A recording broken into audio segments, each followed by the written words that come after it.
तो आइए सुनते हैं प्रेमचंद की लिखी हुई बाघ की खाल। रांची से लेकर चक्रधरपुर तक घना जंगल है। उसकी लंबाई कोई 75 मील होगी। इस जंगल में तरह तरह के जानवर रहते हैं। उनमें बाघ सबसे खौफनाक होता है। कई साल हुए मेरा एक दोस्त और मैं रांची के एक दफ्तर में काम करते थे। हम दोनों चक्रधरपुर के रहने वाले थे। जब दफ्तर में छुट्टियां हो जाती तो हम दोनों घर चले जाते थे। वहां रेलवे लाइन है। एक मोटर बस चला करती है। एक बार हम दोनों को एक बड़े जरूरी काम से घर जाना पड़ा। संयोग से उस दिन मोटर बस भी ना मिली। आखिर यह तय किया कि पैर गाड़ी पर चलें। हिसाब लगाकर देखा कि अगर बीच में कहीं ना ठहरे तो 9-10 घंटे में पहुंच जाएंगे। आखिर कुछ खाने पीने का सामान लेकर हम दोनों साइकिल पर सवार होकर शाम के 6 बजे निकल खड़े हुए। उजाली रात थी। मील भर जाने के बाद चांद निकल आया। आसपास की पहाड़ियां दिखाई देने लगी। चारों ओर सन्नाटा छाया हुआ था और उस सन्नाटे को चीरती हुई हमारी साइकिलें सन सन चली जा रही थी। थोड़ी थोड़ी दूर पर जंगली आदमियों की बस्तियां मिल जाती थी। उनकी झोपड़ियों से ढोल और बांसुरी की मीठी मीठी आवाजें आ जाती थीं। हम दोनों इस दृश्य का आनंद उठाते चले जा रहे थे। अचानक मेरे दोस्त को कै आ गई और वह साइकिल पर से गिर पड़ा। उसका यह हाल देखकर मेरी जान सूख गई। उसे तो हैजा हो गया था। अब क्या करूं? ना कोई बस्ती न गांव, उसे कहां ले जाऊं? कुछ समझ में ना आता था।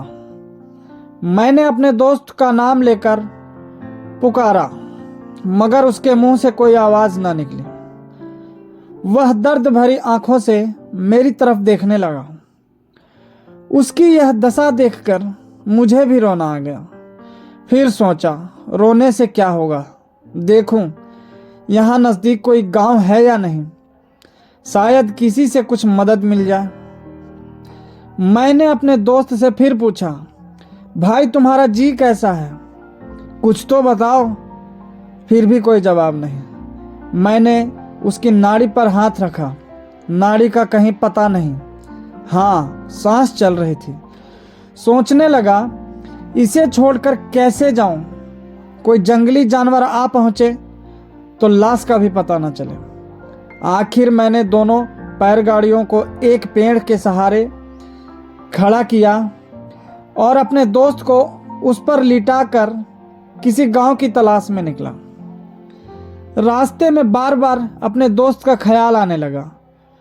चारों ओर घना जंगल, पेड़ों के नीचे बड़ी मुश्किल से रोशनी पहुंचती थी। रास्ता ना दिखाई देता था। अचानक मैं एक पत्थर से ठोकर खाकर गिर पड़ा। चोट तो ज्यादा ना आई, मगर हाथ पांव कुछ छिल गए। मैं फिर उठा कि एकाएक कुछ आहट पाकर पीछे की ओर ताका। क्या देखता हूं कि कोई 15 गज की दूरी पर एक बाघ खड़ा है। मेरे होश उड़ गए। ऐसा जान पड़ा जैसे बदन में खून नहीं है। सांस तक बंद हो गई। मुझे खड़ा देखकर वह भी रुक गया। फिर मैंने सोचा कि शायद मुझे भ्रम हो गया है। शायद मैं किसी पेड़ की परछाई को बाघ समझ रहा हूं। यह सोचकर मैं फिर आगे बढ़ा, मगर आंखें पीछे ही लगी रही। अब की बार सचमुच मुझे पत्तों की खड़खड़ाहट सुनाई दी। मैंने फिर पीछे की ओर देखा। बाघ मेरे पीछे पीछे चला आ रहा था।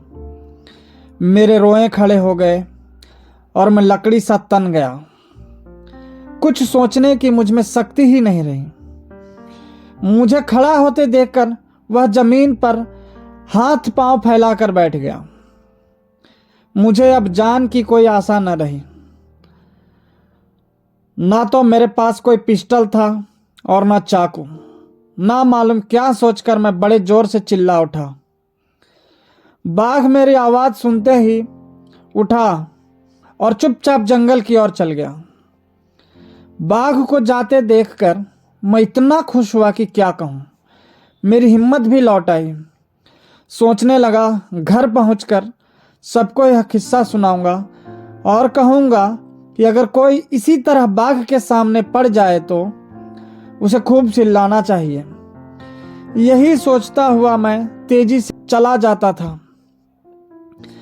अभी थोड़ी ही दूर गया था कि फिर कुछ आहट मिली। देखा तो सामने बाघ। मैंने तो अपनी समझ में बाघ को भगाने का मंत्र पा लिया था। लगा जोर से चिल्लाने, मगर अब की बाघ वहां से हिला भी नहीं। उसका जवाब उसने यह दिया कि मुझसे 8-10 गज पर मारे खुशी के अपने दुम हिलाने लगा। अब तो मेरी हिम्मत छूट गई। कह नहीं सकता कि मैं कितनी देर तक वहां खड़ा रहा।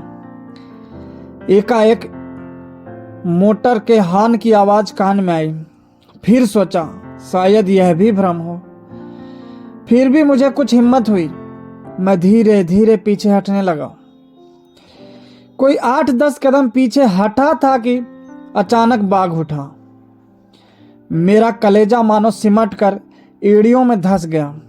बस वह मुझ पर फांदा। मैंने झट आंखें बंद कर ली और दोनों हाथों से सिर पकड़ लिया, मगर बाघ मुझ पर फांदा नहीं, बल्कि जितनी दूर मैं पीछे हट गया था उतना ही वह आगे बढ़ाया और फिर बैठ गया। फिर हॉर्न की आवाज सुनाई दी। शायद कोई लारी रांची से आ रही थी। फिर मुझे होश नहीं कि क्या हुआ। सिर्फ इतना याद है कि मैं एक मर्तबा बड़े जोर से चिल्लाया था, मार डाला, मार। जब मुझे होश आया तो मैंने देखा कि मेरा सिर किसी की जांघ पर रखा हुआ है और आसपास कई आदमी खड़े हैं। मेरा दोस्त भी वहीं बैठा हुआ है। मैंने उनसे थोड़ा पानी मांगा। उन्होंने मुझे गर्म दूध निकाल कर पिलाया। बाद को मुझे मालूम हुआ कि यह साहब इंजीनियर थे। अपने 3-4 दोस्तों के साथ टाटा नगर जा रहे थे। रास्ते में उन्हें दिखाई दिया कि एक पेड़ के नीचे 2 आंखों सी चमक रही है। उन्होंने बाघ समझकर बंदूक उठाई। अचानक उस पर मोटर की रोशनी पड़ते ही उन्होंने देखा कि वह आंखें नहीं हैं, बल्कि 2 पैर गाड़ियों की बत्तियां जल रही हैं। उन्होंने फौरन मोटर रोक लिया और उतरकर पेड़ के नीचे आए तो देखा कि एक आदमी बेहोश पड़ा हुआ है। उनके पास कुछ दवाएं थीं। दवाएं पिलाने से उस आदमी की हालत कुछ संभल गई। उन्होंने उसे मोटर में बैठाया और चले ही आ रहे थे कि फिर देखा कि एक बाघ मेरी छाती पर दोनों अगले पंजे रखकर बैठा हुआ है। मोटर के करीब आते ही बाघ ने मुझे छोड़ दिया और भागा, मगर इंजीनियर साहब की बंदूक ने उसे वहीं ठंडा कर दिया। उन्हीं की मदद से हम दोनों घर पहुंचे। मेरे सारे कपड़े खून से तर थे। छाती में जख्म हो गया था। कई दिन मरहम पट्टी करने के बाद मैं अच्छा होकर फिर रांची लौटा। उसके थोड़े ही दिन बाद इंजीनियर साहब ने मुझे एक बाघ की खाल भेज दी और लिखा कि वह उसी बाघ की खाल है। यह खाल अभी तक मेरे पास मौजूद है। धन्यवाद।